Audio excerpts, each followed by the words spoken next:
నమస్కారం. ఆధ్యాత్మిక సుధాసాగరం ధర్మ సందేహాలు కార్యక్రమానికి స్వాగతం. అనునిత్యం కూడా ప్రేక్షకులకు ఎన్నో ఆధ్యాత్మికపరమైన సందేహాలు వస్తుంటాయి. వాటిని ఉత్తరాల ద్వారా, ఈమెయిల్స్ ద్వారా మాకు రాసి పంపిస్తుంటారు. వారి ఆధ్యాత్మికపరమైన సందేహాలకు పండితులచే శాస్త్రీయ వివరణ అందించే కార్యక్రమం మన ధర్మ సందేహాలు కార్యక్రమం. ఈనాటి మన ధర్మ సందేహాలు కార్యక్రమంలో ప్రేక్షకుల ఆధ్యాత్మికపరమైన సందేహాలకు శాస్త్రీయ వివరణ అందించేందుకు మనతో పాటు ఉన్నారు ప్రముఖ ఆధ్యాత్మికవేత్త, ఉపన్యాస శిరోమణి, ఆగమవారధి, అభినవ వ్యాస, బ్రహ్మశ్రీ డాక్టర్ కందాడే రామానుజాచార్యులు గారు. వారిని అడిగి ఎన్నో విషయాల్ని తెలుసుకుందాం. నమస్కారం గురుగారు.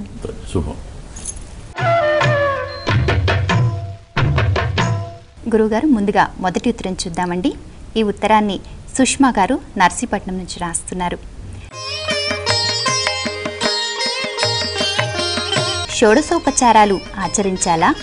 దైవ పూజలో పంచోపచారాలు సరిపోతాయా? ఏవీ నిర్బంధాలు కావు. ఇన్నే చెయ్యాలి, ఇలాగే చెయ్యాలి, ఇప్పుడే చెయ్యాలి, ఇక్కడే చెయ్యాలి అని ఎవరూ ఎవరిని నిర్బంధించరు. భగవంతుణ్ణి పూజించేవారు భక్తితో పూజించాలి. హృదయం నిండా భక్తి ఉంటే చేతులు జోడిస్తే చాలు, ఏ ఉపచారంతో పని లేదు. మనకు మహానుభావురాలు రుక్మిణి చెప్తుంది, రుక్మిణి స్వయంవర వృత్తాంతం భాగవతంలో వస్తుంది కదా. కృష్ణ పరమాత్మ తన దగ్గరికి వచ్చి తనను తీసుకొని పోవాలని, నేను నిన్నే ప్రేమించానయ్యా, మరొకరిని నేను వివాహం చేసుకోలేను, నీవు కరుణించి వచ్చి తీసుకొని వెళితే ఈ శరీరం, ఈ ప్రాణాలు నీవి. రాలేదు, నేను ప్రాణాలు విడుస్తాను, ఈ దేహాన్ని మరొకరికి, ఈ మనస్సును మరొకరికి మాత్రం ఇవ్వను అని కబురంపి ఒక బ్రాహ్మణునితో, అతను అగ్నిద్యోతనుడు అంటారు, వెళ్ళి వచ్చి చెప్పాడు, అమ్మ వస్తున్నాడు కృష్ణుడు. మరి న్యాయంగా ఈ బ్రాహ్మణుడు ఎంత పెద్ద ఉపకారం చేశాడండి. ఆయనకి ఏమి ఇయ్యాలి కానుకలు? ఏమిచ్చినా తక్కువే కదా. తన బ్రతుకు నిలబెట్టాడు. తాను ఎవరిని కోరుకుందో ఆ వ్యక్తిని తనకు అందించేలా చేశాడు కదా. గొప్ప ఉపకారం కదా. మరి ఏం చేయాలి? ఆమె దగ్గర ఏం లేదు ఇద్దామంటే, రాజపుత్రికే. కానీ అప్పుడేముంది, స్వామి ఇది తప్ప ఏం లేదు, మీరు చేసిన ప్రత్యుపకారానికి తగిన ఉపకారం చేయగల శక్తి నా దగ్గర లేదు, చేతులు జోడిస్తున్నాను. ఆయన అన్నాడు, ఇంతకంటే పెద్ద కానుక నాకెందుకమ్మా అన్నాడు. కాబట్టి పరమాత్మ మనమిచ్చే కానుకలకు ఆశపడేవాడు కాదు, మనమిచ్చే లడ్డూలకు ఆశపడేవాడు కాదు. ఆయనకు లేవా? అవి మనం ఇస్తున్నామా, ఆయన ఇస్తున్నాడా మనకు? కొంచెం ఆలోచించండి. ఈ లడ్డూలు మనం సంపాదించామా? ఎవరిచ్చారు? ఆయన మనకిస్తే ఆయన ఇచ్చిన వాటిని మళ్ళీ మనం ఆయనకి ఇవ్వటానికి ఇయ్యాలా అని అడుగుతున్నాం. ఎంత గొప్పవాణం అండి, చాలా గొప్పవాణం కదా. ఇయ్యాలా, చెయ్యాలా అనే భావం మనసులో వస్తే ఆ రెండు మానేయండి. మనం ఇవ్వటం ఏమిటి? ఆయనే ఇప్పించుకుంటాడు. మనతో తను ఎప్పుడు ఏ పూజ ఎలా చేయించుకోవాలో అలా చేయించుకుంటాడు. నువ్వు ఇవ్వటమేంటి? కాబట్టి ఇన్ని పూజలు చెయ్యాలా, ఇన్నుపచారాలు చెయ్యాలా అనే అనుమానమే పెట్టుకోవద్దు. మీకు చెయ్యటానికి శక్తి లేకుంటే, శక్తి ఉన్నా టైం లేదనుకుంటే, శక్తి టైము రెండున్న మనస్సు ఒప్పుకోకుంటే హాయిగా వెళ్ళిపోండి, ఏమీ బాధ లేదు. పూజ, సేవ ఇక్కడి నుంచి చేయాలి. ఈయన మా స్వామి, మా భగవంతుడు, నాకు ఇవన్నీ ఇచ్చాడు, నా బ్రతుకును సాగరిస్తున్నాడు, నాకింత ఆనందాన్ని ఇచ్చాడు, నన్ను పోషిస్తున్నాడు, అతని చూపులేంది నాకేమీ లేదు. ఎంత ప్రేమ పరవశం భగవంతుని మీద నీకుందో అంతగా పూజలు చేస్తావు. అవి లేవు, బలవంతంగా చేసిన పూజ ఆయనకు అందదు, నీకు తృప్తి లేదు. కాబట్టి మనఃపూర్వకంగా చేయండి, ఎంత ఉంటే అంతే చెయ్యండి. పదార్థాలు ఏమీ దొరకకుంటే, నీవు కొనలేకుంటే, నీకు శక్తి లేకుంటే లడ్డూలే పెట్టాలని ఏం లేదు. శర్కర పెట్టు, ఇంత బెల్లం పెట్టు, అవి కూడా లేవు. స్వామి నేనేమీ నీకు అర్పించలేను, నన్ను క్షమించు, నా మనస్సే ఆహారంగా తీసుకో, నమస్కారం చెయ్యి, చాలు. పరమాత్మ భక్తికి సంతోషిస్తాడు, నీవు పెట్టే భోజనానికి, నీవు అందించే పూజలకు, పుష్పాలకు కాదు. భక్త్యా తుష్యతి మాధవ. అందువల్ల తప్పనిసరా, కంపల్సరా అనే ప్రశ్న రాకూడదు. మనస్సు కోరితే చెయ్యి, ఇష్టం లేదు మానేసుకో, ఇబ్బంది ఏమీ లేదు. కానీ అతన్ని ధ్యానించగలిగితే ఇవన్నీ అందులో కలిసిపోతాయి. గురుగారు, ఒక ఈమెయిల్ చూద్దామండి. ఈమెయిల్ని పద్మజ గారు పంపించారు. నిత్య పూజలో ఏ స్తోత్రాలు పఠించాలి తెలియచేయనంటూ కోరుతున్నారు. ఈ పూజ చేయాలి, ఈ పూజలో ఈ స్తోత్రం చేయాలి, ఈ స్తోత్రంలో ఇన్ని శ్లోకాలు చదవాలి, ఇవన్నీ మనము ఈనాడు అడుగుతున్నాము. పాత రోజుల్లో ఈ ప్రశ్న లేదు. కారణం అప్పుడు ఇంతటి బిజీ లేదు కదా. తెల్లవారుజామున 3:30కు లేచేవారు ఆ రోజులో పెద్దలు. 3:30 నుంచి ఇంచుమించు 6 దాకా ఆ మంచం మీదనే కూర్చొని అన్ని ప్రాచీన స్తోత్రాలు చదువుకునేవారు. 2:30 గంటలు అలా కూర్చొని 5:30 అవుంది, అప్పుడు లేచి అలా ఊరు అవతలికి వెళ్ళేవారు. అక్కడికే వెళ్ళి తన అన్ని పనులు ముగించుకొని అక్కడే చక్కని బావి ఉండేది. దేవుడి బావి ఉంటాం మనం, వ్యవసాయ బావులు ఉంటాం, లేదు కొన్ని చోట్ల వాగులు ఉండేవి. శుభ్రంగా ఆ బావిలో చల్లగా కాదు, బావి నీరు ఎచ్చగా ఉంటుంది చలికాలంలో. వెచ్చని నీళ్ళలో హాయిగా స్నానం చేసి అక్కడే పరుపు బండల్లాగా ఉంటాయి, అడవి కదా, చిలకలు బండలు రాజులు ఉంటాయి. బండ మీద కూర్చొని బొట్టు పెట్టుకొని అక్కడే కూర్చొని స్వామిని అనుష్ఠానం చేసుకొని చేతనైనంత జపం చేసుకొని ఒక చెంబులోనో ఓ బిందెలోనో మళ్ళీ కొన్ని నీళ్లు తీసుకొని బయటికి వస్తుంటే చుట్టుపక్కల అన్ని పొలాలు కదా, చెలకలు ఉంటాయి, కూరగాయల తోటలు ఉంటాయి. అయ్యో అయ్యగారు వచ్చారా, అయ్యగారు కూరగాయలు కావాలా, అయినా అయ్యో మీరు కూర్చోండి, ఓపుకుంటే మీరు తెంపుకోండి, ఏం కావాలో, ఏదో నేను తెంపిస్తాను అంటే నేను తెంపుకోండి ఏం కావాలో. అలా కూరగాయలన్నీ తీసుకొని కావాల్సినవి ఎన్నో కొన్ని, ఇన్ని మోసుకలేం కదా, హాయిగా అప్పుడు ఇస్తళ్ళు ఉంటాయి, ఇస్తరాకులు తీసుకొని తెంపుకొని ఇంటికి వెళ్ళి మళ్ళీ కూర్చుంటే పూజ. అలా ఎంతసేపు చేశారో అవసరం లేదు. ఇస్తళ్ళు కుట్టేవారు, చాపలు అల్లేవారు, పదార్థాలు పెట్టేవారు. అక్కడ అన్ని పూలే, ఇంటి నిండా పూలే, పెరటి నిండా పూలే. పూలు కొనుక్కునే సంస్కారం ఇక్కడ లేదు, మనకు పల్లెటూళ్ళలో లేదు, ఇప్పుడు తెలియదు. మా అనుభవంలో పూలు కూరగాయ అన్నాడు మేము కొనలేదు, పాలు కూడా కొనలేదు. ఇంట్లోనే గేదెలు ఆవులు, పెరట్లో కూరగాయల తోటలు, ఆ పక్కన పూల చెట్లు, తులసి అక్కడే, అన్నీ ఇంట్లోనే ఉంటాయి. పొలం ఉంటే బియ్యం కూడా కొనం, ఇంకేం కొనాలి, ఏదో నూనె నెయ్యి కొనాలి, నెయ్యి అవసరం లేదు, నూనె కొనాలి. పదార్థాలకు లోటు లేదు, సమయానికి లోటు లేదు, మనస్సుకు లోటు లేదు. అప్పుడు కొరతే లేదు, ఇప్పుడు ఈ ప్రశ్నే రాదు. అయ్యో షోడశోపద పూజ చేయాలా, ఈ స్తోత్రం పాలన చేయాలా, శతకం చేయాలా, 100 శ్లోకాల ఆభిప్రాయం అయిపోతుంది, ఇంకా నువ్వేం చేస్తావు? సమయము లేకుంటే ఒక్క శ్లోకం చదువుకో, సమయం కేటాయించావు 3 శ్లోకాలు చదువుకో, అవకాశం ఉంది 5 చదువుకో, 100 చదువుకో, 1000 చదువుకో. పరమాత్మ స్తోత్రం ఇంతే చెయ్యాలని నియమం లేదు, నీ తీరిక, నీ ఓపిక.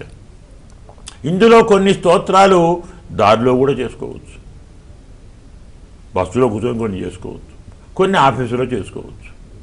అందువల్ల పూజలోనే చెయ్యాలి. అయ్యో టైం అయిపోతుంది, మనస్సు మరోవైపు పోతే అప్పుడు ఆ పని ఆపేయి. ఈ ధర్మశాస్త్రం. పొద్దుగా లేవటం నేర్చుకో, హాయిగా విష్ణు సహస్రనామం ఉంది కదా చదువుకో, ఆదిత్య హృదయం, నారాయణ కవచం ఇలాంటివి ఉంటాయి, చదువుకోండి. స్వామికి పూజ చేయండి, ఏదో నివేదన చేయండి, హారతి ఇవ్వండి, నమస్కారం చేయండి, వెళ్ళి. గురుగారు, ఒక ఈమెయిల్ చూద్దామండి. శిరీష గారు కెనడా నుంచి పంపించారు. భగవంతుడిని పూజించే విధానం ఏమిటి తెలియచేయనంటూ కోరుతున్నారు. మొదటి విధానం మనస్సు అక్కడ ఉంచాలి. పుష్పాలతో పూజిస్తాం కదా స్వామిని. ఎన్ని రకాల పుష్పాలు ఏం చెప్పాలి? మల్లెపూల, మొలల, సన్నజాజుల, సంపంగల, చాలా ఉన్నాయి. అవును. ఆ పుష్పాలతో పూజ చేస్తే స్వామి ఒప్పుకోడు. స్వామిని పూజించే పుష్పాలు వేరే ఉన్నాయి. అహింస ప్రథమం పుష్పం. మొదటి పుష్పం అహింస. ఎందుకంటే ఇక్కడ స్వామికి రోజు 1000 పూలేసి అక్కడ రోజు 10 మందిని చంపితే పూజేనా? అది భక్తేనా? స్వామి ఒప్పుకుంటాడా? కాబట్టి మొదటి పుష్పం అహింస. మనస్సు నిండా మరే ప్రాణిని నేను హింసించను అని సంకల్పించుకొని ఆచరిస్తే అన్ని పూలతో పుష్పాలకు పూజ కంటే ఈ పూజ గొప్పది. అహింస ప్రథమం పుష్పం. రెండవది పుష్పం ఇంద్రియ నిగ్రహ. నీవు చేసే పూజ నీ మనస్సును అక్కడ పెట్టి చేయాలి. దగ్గర సెల్ ఫోన్ పెట్టుకొని ఇప్పగా ఇంకో పెట్టుకొని కేశవాయ స్వాహ, హలో ఎవరండి? నారాయణ స్వాహ, కొద్దిలో వస్తాను, పూజలో ఉన్నాను, మళ్ళీ కలుస్తాను. మాధవాయ స్వాహ, వస్తున్నానండి, కొంచెం ఆగండి. ఇది పూజనా? ఒప్పుకుందామా? మనస్సు పరమాత్మ యందే ఉంచాలి. భగవంతుణ్ణి పూజిస్తున్నప్పుడు నీ కనులు, నీ చెవులు, నీ నాలిక, నీ నోరు, నీ ముక్కు, నీ సకల అవయవాలు, సకల ఇంద్రియాలు పరమాత్మ యందే ఉంచాలి. మరెక్కడికి పోకుండా ఉండాలి. దీన్ని ఏమంటారు? ఇంద్రియ నిగ్రహం అంటారు. ఇది రెండో పుష్పం. సర్వభూత దయా పుష్పం. మూడో పుష్పం సకల ప్రాణులను దయ చూడటం. నేనొక్కడిని బాగుండాలి అన్నవాడు గొప్పవాడు కాదు. నేను బాగున్నా లేకున్నా నా పక్క వాళ్ళందరూ బాగుండాలి. మనుషులే కాదు, పశువులు బాగుండాలి, పక్షులు బాగుండాలి, పిల్లులు బాగుండాలి, ఎలుకలు బాగుండాలి. అవి ప్రాణులే కదా. ఈ భూమి మీద బతికే హక్కు మనకెంత ఉందో వాటికంతే ఉంది కదా. మరి నీవు బతకడానికి వాటిని చంపటం ఏ పూజ కిందికి వస్తుంది? ఒప్పుకున్నావా? అందుకోసం సకల ప్రాణులను దయ చూడటం మూడో పుష్పం. అహింస ప్రథమం పుష్పం. పుష్పం ఇంద్రియ నిగ్రహ. సర్వభూత దయా పుష్పం.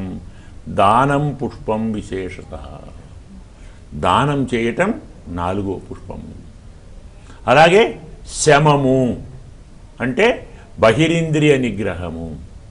దమము మనస్సు యొక్క నిగ్రహము కదా. క్షమ అంటే ఓర్పు. ఎదుటివాడు మనల్ని తిట్టాడని మనం వాడిని కొడితే ఎవరు తప్పెక్కువైంది? తిట్టాడు అంటే ఏంటి? శాస్త్రం ప్రకారం మనను నిందించిన వాడు మన మిత్రుడు. ఎందుకు? మన లోపాలు చూపుతున్నాడు. మనం చెడుదారి పోవటానికి ఏమి కారణాలో వాడు చూపుతున్నాడు. అది ఉపకారమా అపకారమా?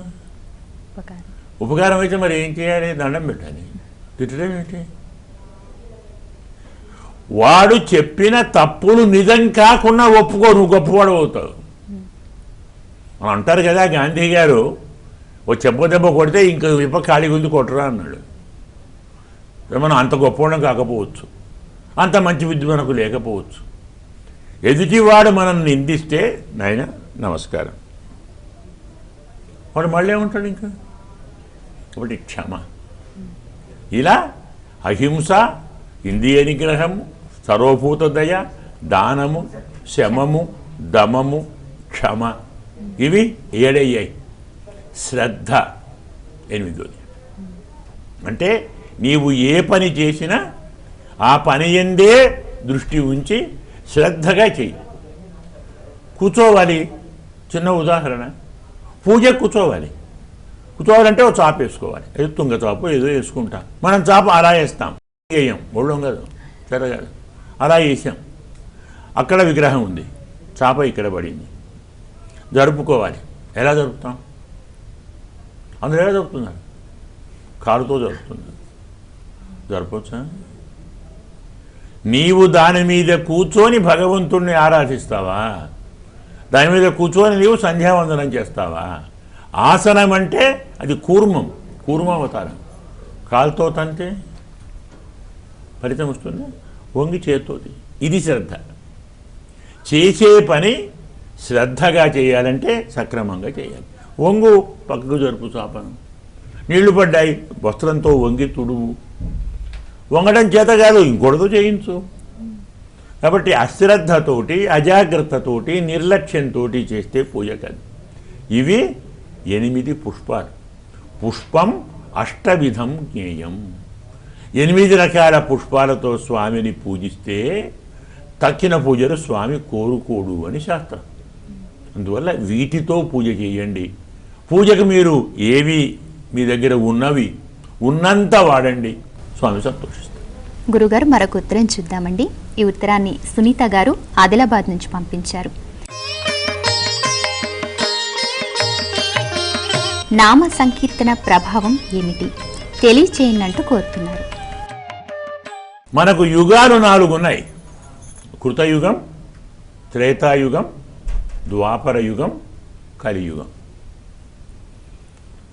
కృతయుగంలో యజ్ఞము చేయాలి, త్రేతాయుగంలో తపస్సు చేయాలి, ద్వాపర యుగంలో దానం చేయాలి, కలియుగంలో నామ సంకీర్తనం చేయాలి. అన్ని యుగాల కంటే గొప్ప యుగం కలియుగం. మా మాట కాదు, వ్యాస భగవానుడు చెప్పాడు. విష్ణు పురాణం మనం చదివితే అందులో చివర ఒక అద్భుతమైన ఘట్టం. ప్రతివారు తప్పక వింటే పురాణాలపై వారికున్న అపోహలన్నీ తొలగిపోతాయి. కొందరు ఋషులు కొన్ని సందేహాలు అడుగుదామని వచ్చారు వ్యాసునాశ్రమానికి. బదరికాశ్రమంలో ఉంది వ్యాసునాశ్రమం, సరస్వతి నదీ తీరంలో. ఆయన సమయం అయింది, ఉదయం అక్కడే పక్కన సరస్వతి నది ఉంది. నదిలో మునిగాడు స్నానం చేద్దామని. మునిగి లేచాడు, అందరూ కనపడ్డారు ఋషులు. మహానుభావుడు కదా, ఎందుకు వచ్చారో తెలుసు. మళ్ళీ వాళ్ళ నిబంధన ఎందుకు పెట్టాలి అని శూద్ర సాధు అన్నాడు. వాళ్ళు చూస్తున్నారు ఇట్లా. మళ్ళీ మునిగాడు, మళ్ళీ లేచాడు. స్త్రీ సాధ్వి అన్నాడు. మళ్ళీ మునిగాడు, మళ్ళీ లేచాడు. కలి సాధు అన్నాడు. అంటే ఈ ప్రపంచంలో, ఈ జగత్తులో అందరికంటే ఉత్తముడు శూద్రుడు, అలాగే అన్నిటికంటే ఉత్తమమైనది స్త్రీ, అన్నిటికంటే గొప్ప పూజా సాధనం, గొప్ప యుగం కలియుగం చెప్పాడు. వీళ్ళకి ఏమర్థమవుతుంది? స్నానం చేసాడు, లోపలికి వెళ్ళాడు, అందరూ వచ్చారు. మళ్ళీ ఏమిటయ్యా చెప్పాను కదా అన్నాడు. అయ్యా మాకు అర్థం కాలేదండి, ఎందుకు శూద్రుడు సాధువు? బ్రాహ్మణ క్షత్రియ వైశ్య శూద్రులలో ఎందుకు శూద్రుడు గొప్పవాడు తక్కిన వారి కంటే? మాకు అర్థం కావాలి కదా నాయనా. బ్రాహ్మణుడు, క్షత్రియుడు, వైశ్యుడు 3 పూటల స్నానం చేయాలి, దానం చేయాలి, జపం చేయాలి, యజ్ఞం చేయాలి, ఉపవాసం చేయాలి, వ్రతం చేయాలి, ఎన్నో నిష్టలు, ఎన్నో నియమాలు, ఎన్నో బాధలు, ఎన్నో ఆచారాలు. వాళ్లకు వీడితో పని లేదు. అలా లేచి ఒక్కసారి దండం పెడితే చాలు. అంటే ఇవన్నీ చేసిన వారికి కానీ భగవంతుడికి కానీ లేచి ఒక్కసారి దండం పెడితే వాడు డైరెక్ట్గా ముక్తికి పోతాడు. ఈ ఛాన్స్ మనకు లేదు, అందుకు వాడే గొప్పవాడు. అదే రెండోది, మరి స్త్రీ ఎందుకు గొప్పది అందరికంటే? ఇంకా అర్థం కాలేదా? భర్త అన్నవాడు పొద్దున్న లేచి, తెల్లవారు లేచి, స్నానం చేసి, మడిగట్టుకొని కూర్చొని జపము తపము చేయాలి. ఆమె ఏం చేస్తుంది? భర్త పూజా మందిరంలో కూర్చుంటే అంతకంటే ముందు లేచి పూజా మందిరాన్ని శుభ్రం చేస్తుంది, కడుగుతుంది, ముగ్గేస్తుంది. భర్త రాగానే పూలు పెడుతుంది, పండ్లు పెడుతుంది, పాలు పెడుతుంది, తులసి దళాలు పెడుతుంది, ఊదుబత్తీలు, హారతి కర్పూరం, ఒత్తులు, నెయ్యి అన్నీ కూరుస్తుంది. వెళ్ళిపోతుంది. ఆమెకి వేరే పూజ అవసరం లేదు. వీడు గంటల కొద్ది కూర్చోవాలి. పూజ చేసేవారి కంటే పూజ చేస్తున్న వారికి కావలసిన పూజా సామగ్రి ఇచ్చిన వారు గొప్పవారు. కాబట్టి భర్త లేదా మరొక పెద్దలు ఆచరించే ధర్మ కార్యానికి చిన్న చిన్న సేవలు చేసిన మాత్రాన స్త్రీలు తరిస్తున్నారు. గొప్పవాడు కదా. అంటే వాడు పూలు తేలేదు, సరే వీడు తెచ్చుకోలేడా అనేది వేరే ముచ్చట. కానీ పూలు లేవు, మళ్ళీ లేచిపోవాలి కదా. గంధం లేదు, మళ్ళీ పోవాలి కదా. ఏకాగ్రత ఉంటుందా? పూజించేవాడి మనస్సు దైవం మీదనే ఉంచగలిగేలా ఉపకరించేటువంటి స్త్రీ గొప్పది కదా. మోక్షం వస్తుంది, అందుకే గొప్పది. అయ్యా మరి కలిందుకు గొప్ప? పిచ్చివాడ, యజ్ఞము దానము తపస్సు కాకుండా కలియుగంలో నామ సంకీర్తనం చాలు. కూర్చున్న చోట శ్రీకృష్ణ గోవింద హరే మురారే, శ్రీనాథ నారాయణ వాసుదేవ, నీ ఇష్టం హరే రామ రామ రామ హరే హరే, హరే కృష్ణ కృష్ణ కృష్ణ హరే హరే, గోవింద ముకుంద అచ్యుత మాధవ, నోటికొచ్చిన పేరు. ఎక్కడ ఉంటే అక్కడ, ఎలా ఉంటే అలా. నామ సంకీర్తనానికి ఏ నియమాలు లేవు. మడిగట్టుకోవాలి, స్నానం చేయాలి, ఏమీ లేదు. పక్క మీద పడుకున్నావు, నిద్ర రాలేదు, నారాయణ నారాయణ నారాయణ నారాయణ అనుకో, నిద్ర కూడా వస్తుంది బాగా, మనసు బాగుంటుంది. కాబట్టి నామ సంకీర్తనకు ఎలాంటి నియమాలు లేవు, ఎలాంటి ఆంక్షలు లేవు. ఈ నామ సంకీర్తన ఏం చేస్తుంది? మనను నోటి ద్వారా పలుకుతున్నాం కాబట్టి, నోరు తెరుస్తాం కాబట్టి ఇక్కడున్న పాపాలన్నీ పోతాయి.